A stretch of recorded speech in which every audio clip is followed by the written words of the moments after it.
सती ठाकुर जी को पहचान नहीं पाई।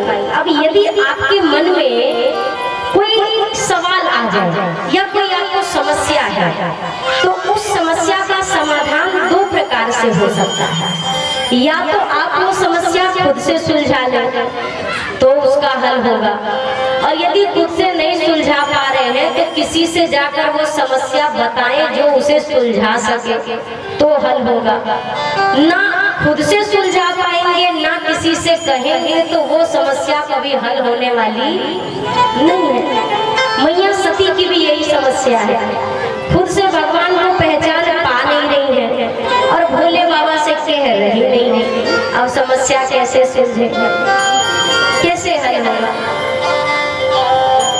हुआ ऐसा, अंततः भोले बाबा ने कहा देवी आपने पहचाना नहीं क्या? अरे ये वही है। मैया ने कहा कौन? अरे वही जासु कथा कुंभज ऋषि गाई, जिनकी कथा का गान अभी अभी कुंभज ऋषि ने किया, वही तो है।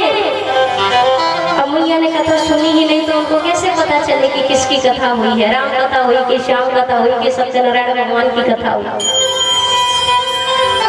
और देवी ये वो है जिनकी कथा का गान उन्होंने किया और जिनकी भक्ति का वरदान मैंने उनको दिया, ये वही है। मैया ने कहा आप क्या कहना चाहते हैं प्रभु? देवी ये साक्षात परात्पर ब्रह्म है, ये भगवान है। मैया ने कहा भगवान ब्रह्म, सरकार कैसी बातें करते हो? अरे भला ब्रह्म ऐसे साधारण मनुष्यों की तरह रोता हुआ बिलखता हुआ, वो भी क्यों कि भार्या का हरण हो गया? अरे ब्रह्म को सुख कैसा और दुख कैसा? वो तो बिनु पद चले सुने बिनु कान है। जब वो निर्गुण निराकार है तो फिर ये मुझे नहीं समझ आती है बात। देवी ये प्रभु की नर लीला चल रही है। प्रभु इस धरती पर मानव का रूप लेके आए हैं। चलिए सरकार मान लूं मानव बन के आए हैं, लेकिन एक मानव भी ऐसे रोता बिलखता नहीं है जैसे ये रो रहे हैं। अरे पेड़ पौधे भी भला किसी का पता बताते हैं क्या? और ये तो पेड़ पौधों से पूछ रहे हैं कैसे ब्रह्म है ये? जो भी हो प्रभु, मेरी बुद्धि नहीं स्वीकार करती इस बात को कि ये ब्रह्म है। और सत्य कहूँ एक बात आपसे, कभी भी बुद्धि से भगवान की परख नहीं की जा सकती।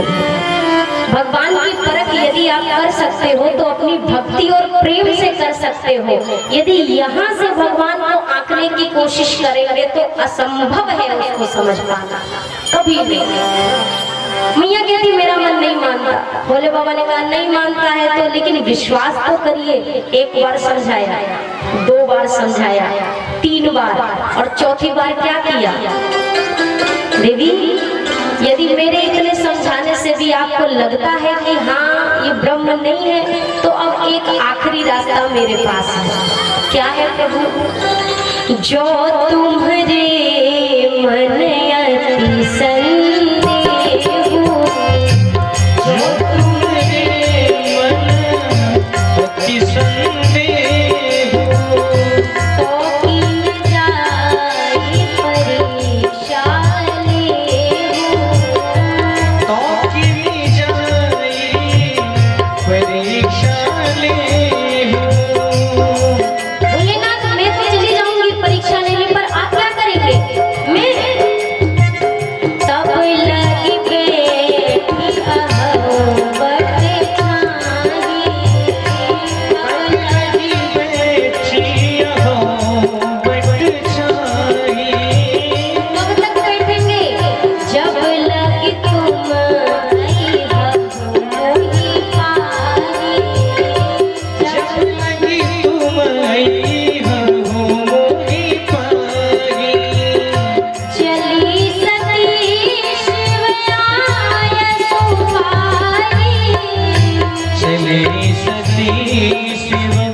ले लो। उससे क्या होगा प्रभु? उससे ये स्पष्ट हो जाएगा, आपकी शंका का समाधान हो जाएगा कि ये भगवान है कि नहीं है। और ये आप स्वयं जाकर तय करो। किसी को कितना समझाना चाहिए ये भी मानस का यह प्रसंग सिखाता है। और किसी को समझाने से पहले खुद ये समझना चाहिए कि वो समझने को तैयार है कि हम लग जाते हैं समझाने में। नहीं, तुम समझो, पहले आप तो समझो कि वो समझना चाहता है कि नहीं। और यदि वो समझना ही नहीं चाहता तो अपनी समझ को काहे को खपा रहे हो? अपनी तो बचा के रखा जाए। भोले बाबा ने कितना प्रयास किया, एक बार समझाया, स्वामी है मैया के, पति है, कर्तव्य था। एक बार समझाया, 2 बार समझाया, 3 बार समझाया। और जब नहीं समझी तब ठीक है, नहीं समझ में आता है तो जब आप अपने हिसाब से परीक्षा ले लो। अरे चैन आए तो कैसे आए? किसी दीवाने को एक जाता है तो 10 आते हैं समझाने को। एक आपसे सवाल पूछूं, इस दुनिया में सबसे ज्यादा दी जाने वाली और सबसे कम ली जाने वाली चीज कौन सी है? जरा बताइए। सलाह। सही बात, सलाह देने वाले। ऐसे आप 2 कदम आगे जाए। देखो, हम ऐसा सोच रहे थे कि ये जो टेंट का ये जो सफेद वाला कपड़ा है ना, ये कोई और रंग होता तो ज्यादा खिलता। तो 10 कदम आगे जाएंगे तो ये कि पंडाल आपने काफी बड़ा बनवा लिया, थोड़ा छोटा रखना चाहिए। तीसरे पे आएंगे तो शायद वो यही कह दे कि व्यासपीठ नीचे हो, ऊपर कौन क्या कह दे कुछ नहीं कह सकता। सलाह दुनिया में ऐसे मिलती है मुफ्त में। सलाह देने वाले तो बहुत हैं, लेकिन जो देता भी है वो भी किसी की लेना पसंद, बस देना पसंद करता है पर लेना पसंद नहीं करता है। मुफ्त की चीज है, दे दी जाती है बड़ी सरलता से। भगवान भोलेनाथ ने समझाया। समझाने से पहले मैं फिर से अपनी बात दोहराती हूँ, खुद समझा जाए। किसी को इतना भी समझाने में ना लगे कि हम अपनी समझ खो दें। कई बार होता है, आप घर में बैठो, परिवार में बैठो, किसी बात को लेकर मतभेद हो गया तो इतना समझाने में लगेंगे, मारा पीटी हो जाती है, लेकिन बात समझ में ना आप उनकी समझते हो ना वो आपकी समझते। यहाँ पर यदि मैया सती ने भोले बाबा की नहीं समझी तो भोले बाबा ने मैया सती की समझ ली कि ये समझने वाली आप स्वयं जाइए। पर ध्यान रखना सती, विवेक के साथ परीक्षा लेना, क्योंकि जिसकी परीक्षा लेने जा रही हो वो भगवान है। और मैया सती विवेक को वहीं छोड़ दिया, साथ लेकर क्या गई? करई विचार करो का भाई, केवल विचार साथ लेके गई। कैसे परीक्षा लो, क्या करो? अब स्पष्ट आया मन में, ये अपनी भार्या को ही तो खोज रहे हैं ना, अपनी पत्नी को ही खोज रहे हैं, तो क्यों ना मैं जानकी का ही रूप बना लूं? उनके जैसे बन जाऊंगी तब तो पक्का ये धोखा खा जाएंगे। यदि असली वाले भगवान होंगे ना तब तो दूर से ही जान जाएंगे हम तो सती हैं। और यदि ऐसे ही होंगे और भोले बाबा को कोई गलत फहमी हुई है तब तो दौड़ के आकर कहेंगे, अरे सीता कब से ढूंढ रहे थे तुम, अब मिली हो। मैया पुण्य पुण्य हृदय विचार करिए, धरि सीता कर रूप तो रख लिया, लेकिन गोस्वामी जी ने आगे स्पष्ट कर दिया, बस रूप है मां जानकी का, आचरण नहीं है। किसी के जैसे कपड़े आप पहन सकते हो, किसी ने लाल पहना तो लाल पहन लो, पीला पहना उसी के जैसा हूबहू बन जाओ। बाल कटा लो, हेयर स्टाइल रख लो, मेकअप कर लो, स्वरूप बना लो, सब कुछ आप किसी की कॉपी कर सकते हैं, लेकिन किसी का आचरण, इस चीज की कॉपी करना, इस चीज को उतारना अपने जीवन में, ये संभव ये नहीं होता है संभव। बगुला और हंस एक ही जैसे तो लगते हैं, सफेद सफेद दोनों होते हैं। बगुले ने सोचा कि हम दोनों एक ही जैसे लगते हैं, आज थोड़ा सा फायदा उठाते हैं। आज हम जाएंगे हंसों की टोली में, थोड़ा सा हमारे पैरों की समस्या है तो पैरों की समस्या का समाधान करेंगे। कैसे करेंगे? चरण चोंच लोचन रंगो, रंग लेंगे। कैसा रंग लेंगे? जैसे उनके होते हैं, किनके? हंसों के रंग लेंगे और चलेंगे। कैसे चलेंगे? चलो मरानी चाल, उनका चाल ढाल भी सीख लेंगे चलना। सब तो सीख के हंसों की टोली में पहुंच गया, लेकिन हंसों को एक विशेष गुण मिला है ठाकुर जी से। क्या? नीर क्षीर विवरण समय पक उभरत देहि काल। दूध और पानी को अलग करने का गुण मिला है हंसों को। ये बगुला जी कहाँ से सीखेंगे? ये उनको आएगा क्या? आज यही बात हुई। मैया सती पुण्य पुण्य हृदय विचार करी, धरी सीता कर रूप तो रख लिया, लेकिन अब मैया जानकी चलती कैसे थी ये कैसे पता चलेगा? मैया का स्वभाव कैसा था राम जी के प्रति ये कैसे पता चलेगा?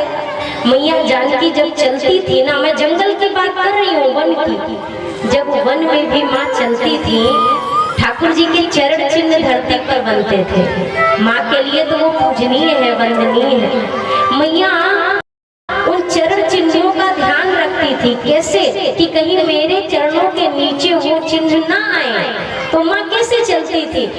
उन चरण चिन्हों के बीच में चलती थी, उन्हें बचाकर।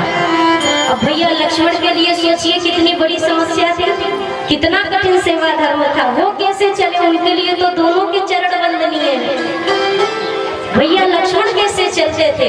राम जी के, किशोरी जी के, दोनों के चरण चिन्हों को बचाकर भैया लक्ष्मण दाहिने होकर चलते थे, बचा कर। और मैया सती आज सीता जी के वेश में आई है, वो कैसे चल रही है? आगे हुई चली पंथ थे, राम जी पाछे हैं, मैया जी आगे है। मैया आगे आगे चली जा रही है। भैया लक्ष्मण ने भी सोचा कि आज तक तो मैया कभी आगे नहीं गई, ये कौन है? ये तो पहचान गए भैया लक्ष्मण एक ही बार में, ये क्या चल रहा है? लक्ष्मण देखी उमा कृतवेशा, चकित भयउ भ्रम हृदय विशेषा। लक्ष्मण देख उमा कृतवेशा, चकित भयउ भ्रम हृदय विशेषा।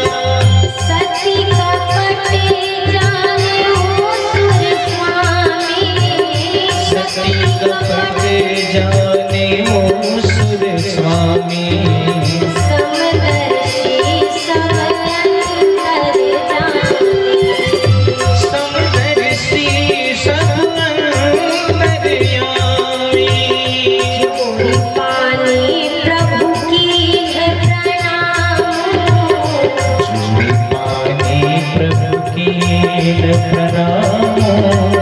पिता समेत लीन निज नाम, पिता समेत लीन निज नाम।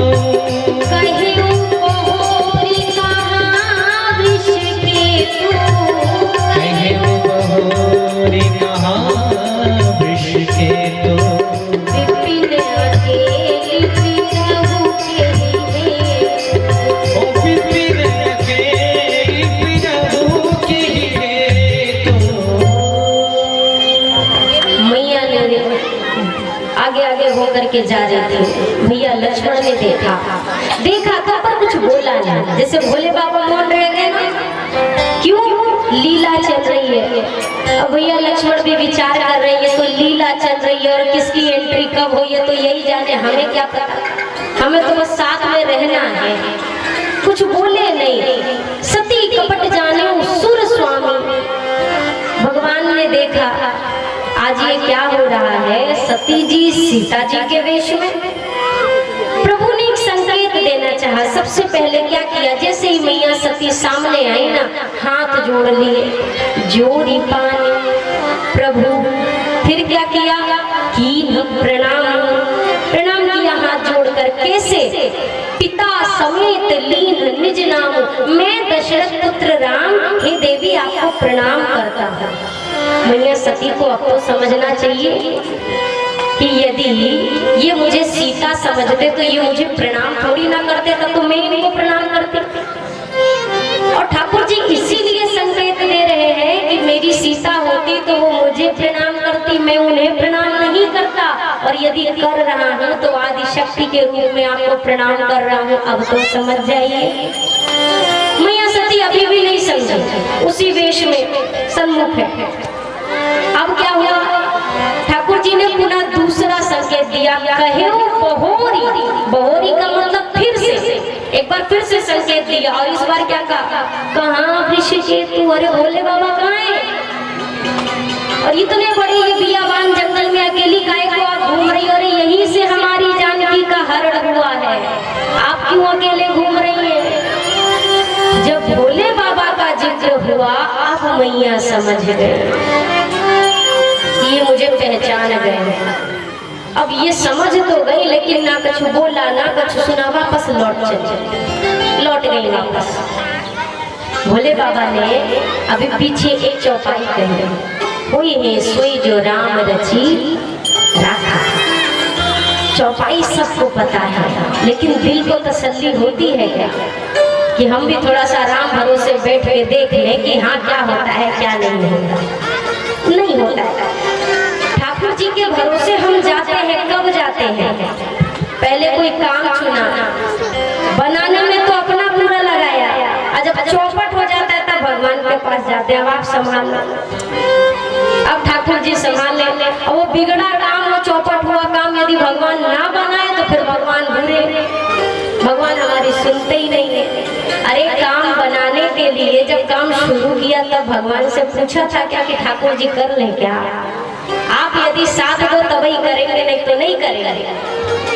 भैया बार बार ईश्वर को दोष देने से कुछ होने वाला